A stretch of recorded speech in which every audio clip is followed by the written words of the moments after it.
Bases psicológicas de la educación musical de Edgar Willems. Capítulo 15. La técnica instrumental. Lo normal sería que el niño llegara a la vida musical por el canto, por las evoluciones rítmicas y por la frecuentación del material auditivo, pero es bueno, aún para su educación musical, que practique en un momento dado un instrumento, aunque no sea más que la flauta de caña o la flauta dulce. El instrumento, especialmente el piano, ayuda a concretar los elementos más o menos abstractos de la música. La técnica instrumental, realizada en un sentido musical y viviente, puede ser fuente de alegría. La comprensión de los principios que están en la base de los ejercicios y les proporcionan su verdadero valor mantendrá, a medida que se necesite, la alegría de lo bello y del buen trabajo instrumental, que puede animar a los alumnos hasta en los ejercicios más simples.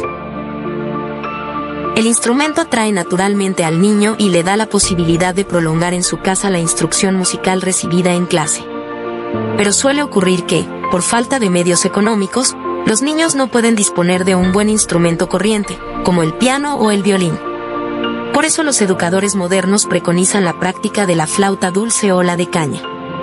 Estos instrumentos permiten hacer buena música, y aún música de cámara, pues existen flauta soprano, contralto, tenor y bajo, y toda una literatura antigua y moderna para dichos instrumentos.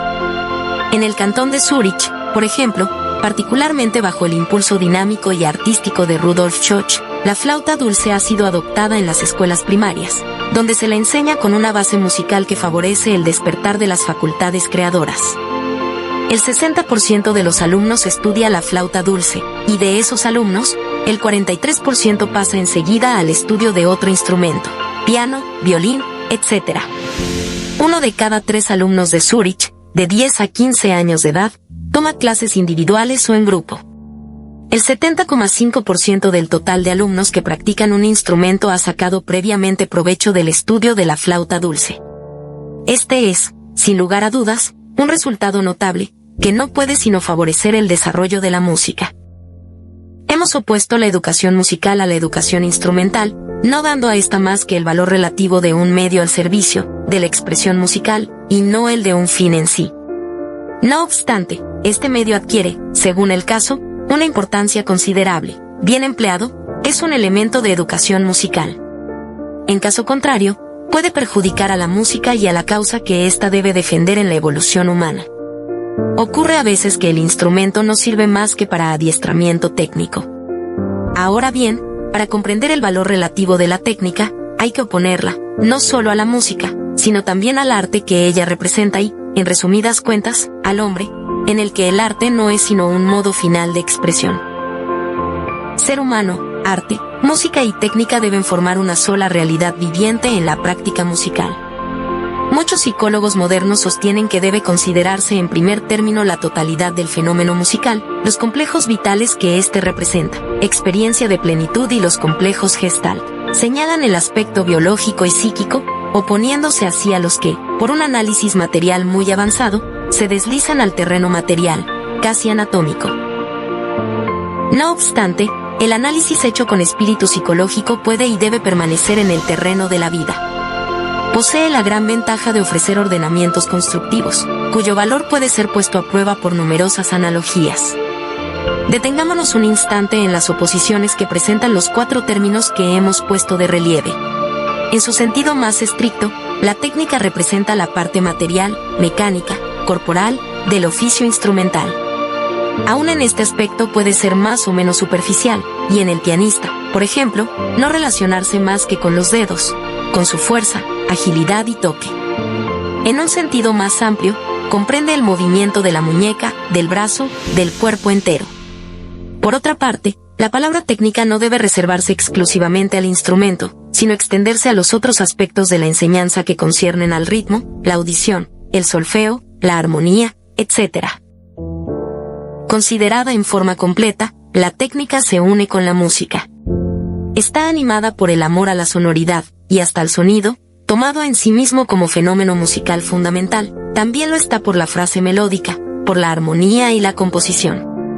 Ciertos músicos creen que su musicalidad depende de la técnica. Es el resultado de una falsa educación, conforme a la cual se trabaja en la técnica omitiendo realizar una conexión vital entre esta última y la música.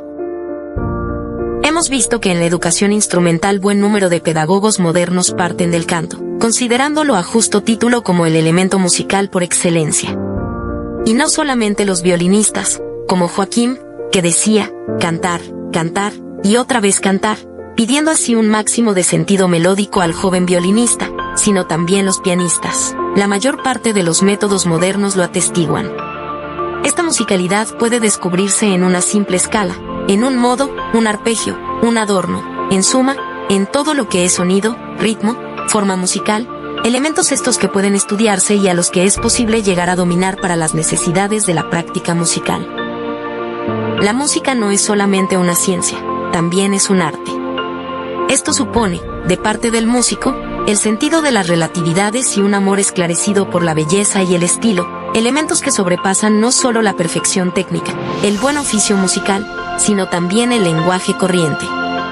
El arte trasciende los medios técnicos, frecuentemente los crea y los anima, sostenido por la intuición. Hacen nacer complejos vitales que desafían al análisis y que a menudo exceden la simple razón. Por ello no es sorprendente oír decir, con bastante frecuencia, de un solista, es músico, pero no es artista. El educador consciente de su misión se da cuenta de que el arte es una de las actividades más elevadas del hombre y debe ayudar al alumno a recibir el mensaje humano de la belleza musical. El arte debiera tener siempre, pues, un significado humano. Todo gran artista tiende, consciente o inconscientemente, hacia la expresión de lo que representa el ser humano como unicidad. Muchos artistas, en cambio, consideran que no debe mezclarse el hombre con el arte. Las razones que aducen son múltiples y a menudo personales, pero giran por lo común en torno a conceptos sobre la moral y la verdad. Algunos artistas reivindican una libertad moral absoluta. Es una actitud que puede discutirse. En lo que atañe a la verdad, el problema es quizá más delicado todavía, pues el arte no siempre puede preciarse de poseer la verdad absoluta. Estos problemas surgen de la psicología del arte en su conjunto y dependen de la relatividad de la perfección artística y humana. Fuera de duda, en su aspecto más elevado, el arte, la moral y la verdad se unifican. Es pues lamentable la actitud tan exclusiva del artista que crea una escisión entre lo bello, lo bueno y lo verdadero, tanto más cuanto que la música, entre todas las artes, es la que quizá mejor refleja al hombre integral en toda su complejidad. La técnica debería verse enriquecida no solo por la naturaleza misma de la música, sino también por la del arte y el hombre. El ideal humano, el amor por la belleza sonora, el deseo de adquirir conocimientos musicales, la voluntad de perfeccionamiento técnico debería fusionarse desde el comienzo y no solamente, como algunos lo suponen, poco a poco, en decurso de los estudios musicales. El niño llega a la música con la totalidad de su ser, se siente atraído por el encanto, el misterio de la música, va hacia ella con amor, con alegría. ¿Acaso no es deber del maestro, en la educación instrumental, sí, hasta en la técnica instrumental, tomar siempre en consideración la vida, que liga entre sí los elementos de las estructuras formales? El educador debe defender la homogeneidad del acto, ya que conoce los elementos constitutivos del mismo y comprende el peligro que estos pueden presentar cuando no se les da su importancia exacta. La realidad excede la suma de esos elementos, y es esa totalidad real lo que se debe tener presente. La psicología analítica es, no obstante, tan necesaria al profesor de música como la psicología sintética.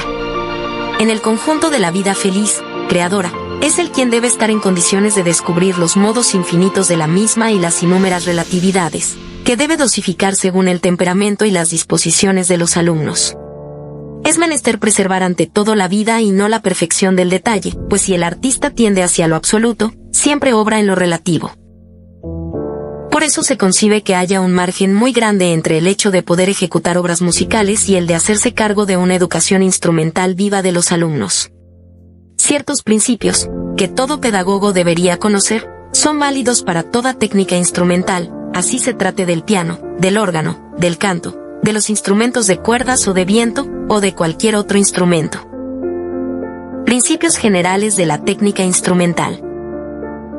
En el arte musical, y especialmente en la práctica de ciertos instrumentos, la técnica desempeña un importante papel. Es el medio material que permite expresarse al ser humano.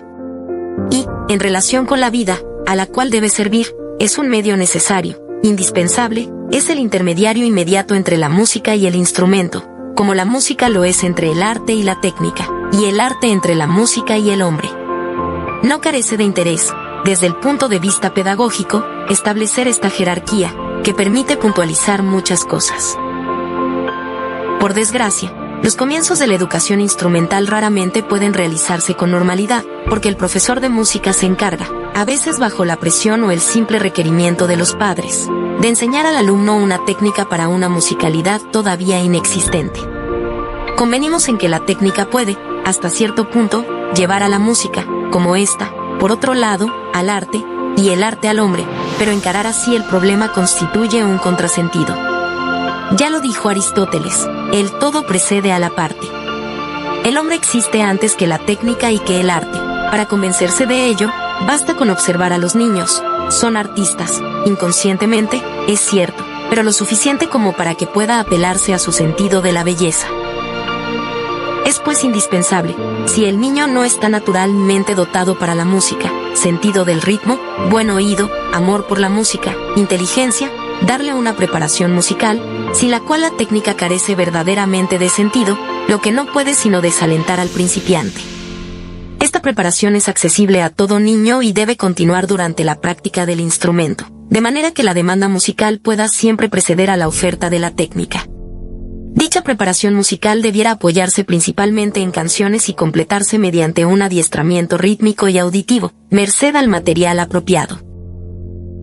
Este punto de partida musical, siempre cercano a la vida, es muy importante. Es el único que puede asegurar el desarrollo de una técnica espiritual, lo que no significa, por lo tanto, que uno deba ser consciente de todo lo que hace técnicamente, sino que la práctica material debe estar animada e iluminada por el amor, por el sentido de la belleza y por un constante impulso vital.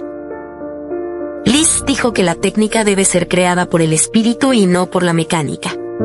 Pembour precisó dicha idea en estos términos, con lo que quiere decir, Liszt, que la técnica no debe solamente estar flexibilizada, redondeada, espiritual y estéticamente en sus manifestaciones mecánicas, sino que debe poder servir al contenido espiritual de la composición. Ahora bien, para las obras de gran valor se sobreentiende una técnica trascendente que depende, sobre todo, de la personalidad del artista. Precisamos nuestro pensamiento. Si un músico no es vigoroso en su ejecución, es menester que cultive su vida interior, a fin de que ésta gane en vigor, paralelamente a los músculos digitales. Si una ejecución no traduce el espíritu de Mozart o de Beethoven, por ejemplo, no es solamente a causa de la técnica, sino también de la ineptitud del músico para elevarse a la altura del estilo y de la concepción del compositor. Hay una inteligencia de las obras, de los elementos fundamentales de la música y hasta una inteligencia de los dedos, que no incumben a la mecánica. Esta ha sido siempre la opinión de la mayoría de los grandes profesores. Aquellos que tendieron únicamente a la técnica pura, fueron inducidos a error por la engañosa ilusión del virtuosismo, que les hizo perder de vista el sentido profundamente humano de la música. Otros han oreado un vínculo entre la técnica y la música, sin recurrir no obstante a los principios vivientes del arte o de la naturaleza humana. Los abandonan a la reacción personal del alumno o se contentan con ofrecerle el ejemplo de su propia ejecución. Buen número de profesores han insistido en el valor de la conciencia de los detalles de la técnica instrumental. Muchos han ido demasiado lejos, alentando una actitud cerebral desfavorable para la práctica artística. La conciencia muscular analítica puede ser nefasta para la pureza y eficacia del movimiento. Es preciso dejar a la naturaleza fisiológica ciertas coordinaciones musculares. Existe una gran diferencia entre ser intelectualmente consciente de un movimiento y tener una conciencia sensorial, dinámica, plástica, de ese mismo movimiento. No porque la ciencia nos demuestre el papel que pertenece al cerebro en la ejecución de los movimientos musculares, hemos de pretender regir funciones en las cuales el cerebro desempeña su cometido mejor que nosotros. Una buena técnica, por cierto, no se adquiere sino por el trabajo del espíritu, pero a condición de no limitarlo solo al cerebro. La vida interior, con sus elementos musicales rítmicos y auditivos, sus automatismos, su subconsciente, llega a compensar muchas lagunas de una inteligencia exclusivamente cerebral. Nunca será demasiado lo que se insista sobre el desarrollo de la vida interior en el adiestramiento instrumental. Ver interiormente el instrumento y sus detalles, ver sus propios miembros, sus dedos y sus posiciones, escuchar interiormente los sonidos, con sus nombres respectivos, ver interiormente el texto musical. lo cual puede sin embargo entrañar un peligro musical, puesto que la vista suplanta al oído, sentir el ritmo interiormente, llegar a sincronizar su propio estado anímico con el espíritu de la obra que ejecuta. He aquí algunos de los principales fenómenos de la vida musical interior. Toda esta vida interior desarrolla una conciencia musical, artística y humana, que excede con mucho la conciencia analítica, aquella que hizo decir, la preocupación mata a la ocupación. Suponemos que con este espíritu de exploración sintética y no solo con un fin puramente técnico, Cortot, como muchos otros profesores, hace trabajar a sus alumnos, de vez en cuando, una obra técnicamente superior a sus posibilidades. Se fuerza así a las facultades superiores para que compensen lo que todavía no se ha logrado. Por la misma razón es necesario, en general, dar a los alumnos piezas musicales apropiadas a sus posibilidades, pues sí, técnicamente hablando, en aquellas obras que los exceden el maestro puede mostrarse tolerante con respecto a los detalles y estimular el impulso. En el movimiento general podrá en cambio exigirse, en las obras corrientes, una perfección técnica que permita expresar el espíritu de la obra. ¿Y cuántas veces se oyen ejecuciones que no tienen las calidades del brío o del entusiasmo musical ni las de la perfección artística? Compréndase así, una vez más, que el profesor de música debe poseer a la vez el espíritu sintético y el analítico. Debe estar en condiciones de dosificar las dificultades y de tomar en consideración la naturaleza del alumno. Sin insistir en los puntos débiles lo ayudará a realizar constantes progresos, y vigilando cuidadosamente las deficiencias sacará provecho de las cualidades personales de cada alumno. ¿Por qué ese deseo de formar a todos los alumnos conforme a un solo y único método? Además, conviene que el alumno se sienta apoyado por una actitud positiva, constructiva, alentadora. Y en muchos casos en que las aptitudes técnicas no son brillantes, hay formas de sobrepasar no solo el plano técnico, sino también el musical y el artístico, para unirlos al humano.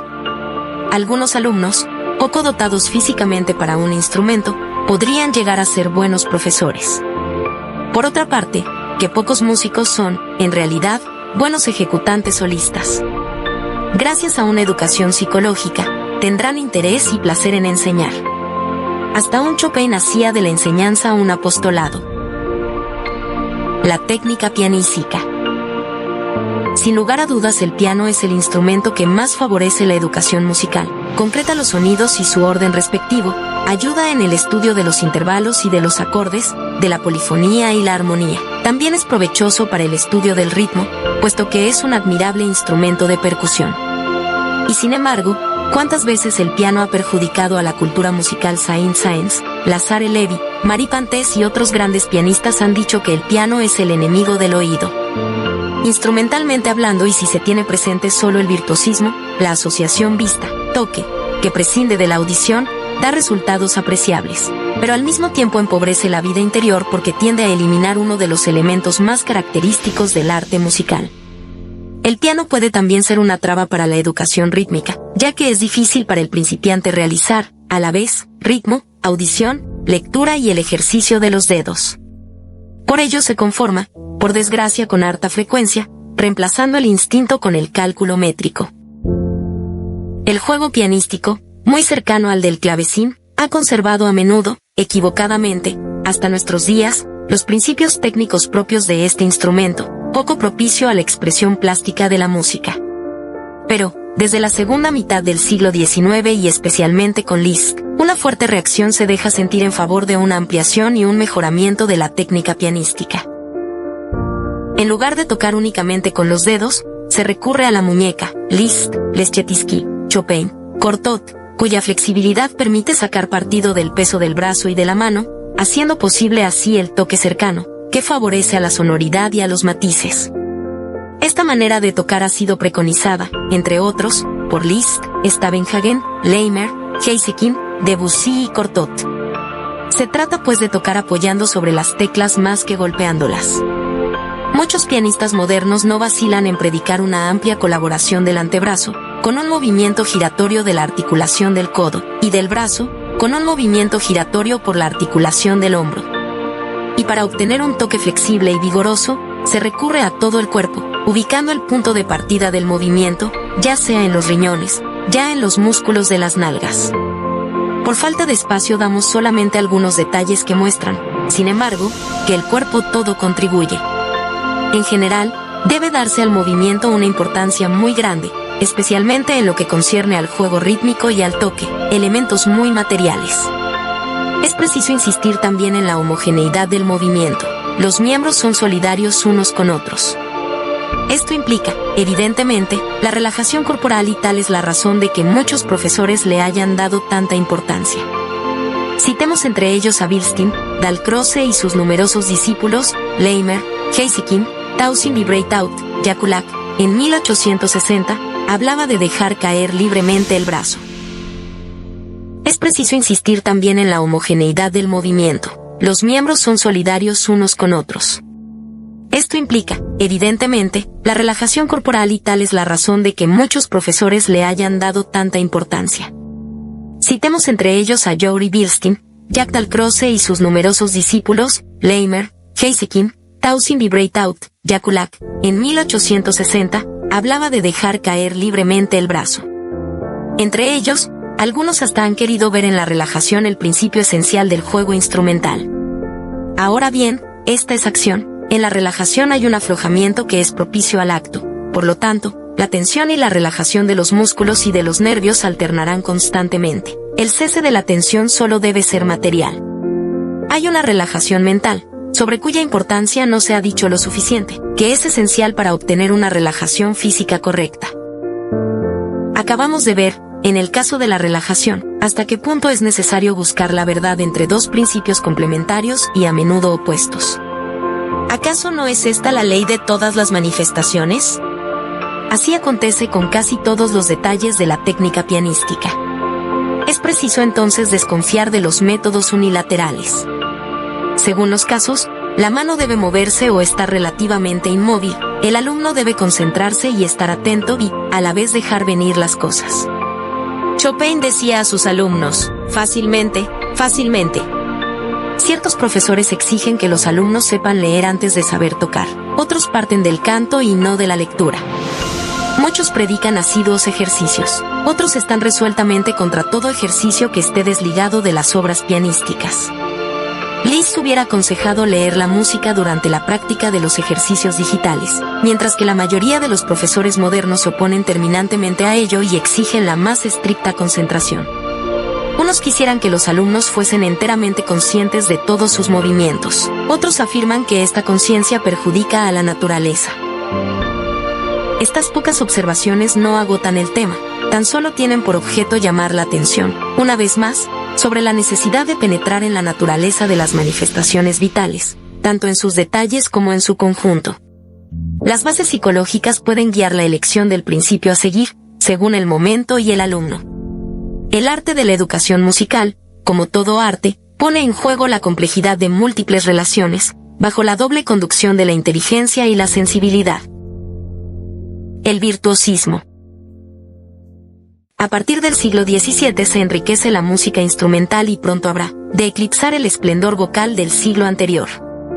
Los instrumentos de cuerdas son llevados a su última perfección, y la expansión de la música armónica habrá de permitir a las orquestas una creciente magnificencia. El siglo XVIII ve el nacimiento del piano, que aporta a la música nuevas posibilidades de expresión. Pronto se convierte en el instrumento más popular, pero esta popularidad no deja de acarrear peligros para la música. Aún ofreciendo ventajas incontestables, lleva a los artistas a ejecuciones cada vez más brillantes, pero también, a menudo, cada vez más superficiales. El virtuosismo se antepone a la musicalidad y poco a poco llega a dominar todas las ramas de la música. El siglo XVI será la edad de oro del virtuosismo vocal. El virtuosismo pianístico nace en la época de Johann Christian y Carl Philipp Emanuel Bach y se afirma en forma definitiva, con Clementi, hacia fines de ese siglo. En el siglo XIX el virtuosismo se generaliza y se extiende a todos los instrumentos. Hasta la enseñanza oficial sigue la corriente y poco a poco se abre un abismo entre la educación musical y la instrumental. Esta oposición puede ser tan neta que toda la educación, desde los comienzos hasta los exámenes finales, puede ser dirigida en uno u otro sentido. El virtuosismo, tomado no como un fin sino como un medio, es en verdad excelente, apela a cualidades estimables y hasta necesarias: precisión, voluntad, resistencia, amor por la perfección, aunque solo sea formal, exige flexibilidad, fuerza y memoria. Pero esas facultades no son características de la música. A veces dejan en la sombra el verdadero sentido del ritmo, del oído musical, del estilo y de la vida interior. A menudo, por otra parte, el virtuosismo tan solo compensa la falta de vida interior. Desde el primer momento se pueden adquirir malos hábitos, se crean, sin advertirlo, asociaciones superficiales, automatismos nefastos para la musicalidad. En la ejecución en el teclado, la asociación vista-toque puede bastar al virtuosismo, pero no a la musicalidad. Es posible que uno se deje absorber por la destreza digital y no se ocupe del espíritu de la obra, que es, sin embargo, la razón misma del arte musical. Toda una pléyade de artistas, profesores y críticos emprendió en otros tiempos contra el virtuosismo, una cruzada que continúa todavía. Joaquín Nin, por citar un ejemplo, es duro pero no injusto cuando dice del virtuosismo considerado como finalidad, es un verdadero veneno estético, un instrumento de corrupción artística y de degradación social. Es la pantalla que esconde o disimula a los ojos de la multitud las debilidades de la obra y del intérprete. El virtuosismo es, en tal sentido, una gran mentira. El virtuosismo no solamente existe en la interpretación y en la composición, sino también en la pedagogía musical, donde ha mancillado, aparte de la práctica instrumental, la enseñanza del ritmo, el solfeo y la audición. ¿Cuántos ejercicios de disociación, de simultaneidades de ritmos, que constituyen una ofensa para la armonía, para el sentido común? Con frecuencia solo pueden realizarse merced a un acto cerebral que está en contradicción con el instinto rítmico. ¿Cuántas lecturas hechas a gran velocidad, con cambios exagerados de claves, en detrimento de la justa afinación, del sentimiento musical? ¿Cuántas prácticas auditivas, a veces secundadas por el metrónomo, basadas tan solo en la audición absoluta, y que hacen que el alumno prescinda de la audición relativa, la única realmente artística? Se trataría entonces, desde los comienzos de la educación musical, de vigilar los procesos cerebrales, afectivos y físicos de los alumnos, que varían de uno a otro, y de provocar reflejos condicionados útiles para el arte musical. Hemos visto en el capítulo que trata de las asociaciones hasta qué punto los reflejos pueden perjudicar a la música. Durante los años de estudio incumbe al profesor guiar al alumno por un camino que permita a la vez un adiestramiento musical y un desarrollo humano que aproveche los favorables efectos que la música puede tener sobre la naturaleza del hombre.